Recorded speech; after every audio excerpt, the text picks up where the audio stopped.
আশা করছি আপনারা সবাই ভালো আছেন। দেখতে পাচ্ছেন যে আমরা বিল্ডিংয়ে গাঁথনির লেআউট দিয়ে গাঁথনি শুরু করে দিয়েছি। গাঁথনি 3 স্টেপের এক স্টেপ, যেটারে বলা হয় আমাদের মাসা লেভেল আমরা গাঁথনি কমপ্লিট করছি, বা শেষের পথে ওইদিকে কিছু বাদ রয়েছে। তো এইভাবে গাঁথনি শেষ করে নেওয়ার পরে তারপরে আপনারা করবেন কি, দেখা গেছে যে যত সিলিং আছে, যত কার্নিশ আছে সব প্লাস্টার করে নেবেন। নেওয়ার পরে যখন গাঁথনি করবেন আপনারা, তখন আর কি ভালো হবে। প্লাস্টার শেষ হইলে, সিলিং প্লাস্টার শেষ হইলে গাঁথনি যেনে মন চায়, যেরকমে মন চায় সেরকম করতে পারবেন।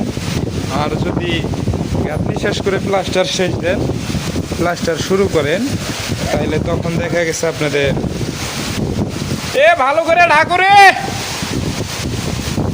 ভালো করে ঢাকো, বস্তা ফেলে নামে দাও। আল্লাহ মাফ করুক, বাইরে গাঁথনি করা হয়েছে টানা, ওই গাঁথনিতে দেখা গেছে যে কঠিন পরিমাণ বৃষ্টি। দেখতে পাচ্ছেন কি পরিমাণ বৃষ্টি বাইরের গাঁথনিতে। তো আমি যেটা বলতে চাইছি, হাফ গাঁথনি করার পরে যখন সিলিং প্লাস্টার করা হবে, তখন সিলিংগুলো একদম স্ট্রং থাকবে, স্ট্যান্ডার্ড থাকবে। আর যখন গাঁথনি শেষ দিয়ে সিলিং করবেন, তখন দেখা গেছে যে কিচেন রুমের চিপায় বা টয়লেটের ফল ছাদের উপরে কিছু কিছু চিপা জায়গা থাকে, ওগুলো জায়গায় মনে করেন যে সুন্দরভাবে ফিনিশিং দেওয়া যায় না, বা ফিনিশিংটা অ্যাকুরেট লেভেল হয় না।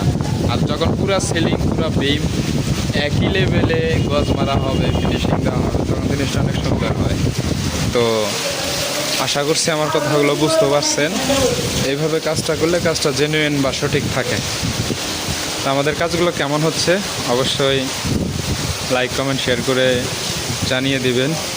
অন্য অন্য ভাইদেরকে দেখার সুযোগ করে দিবেন। সবাই ভালো থাকবেন, সুস্থ থাকবেন। আসসালামু আলাইকুম।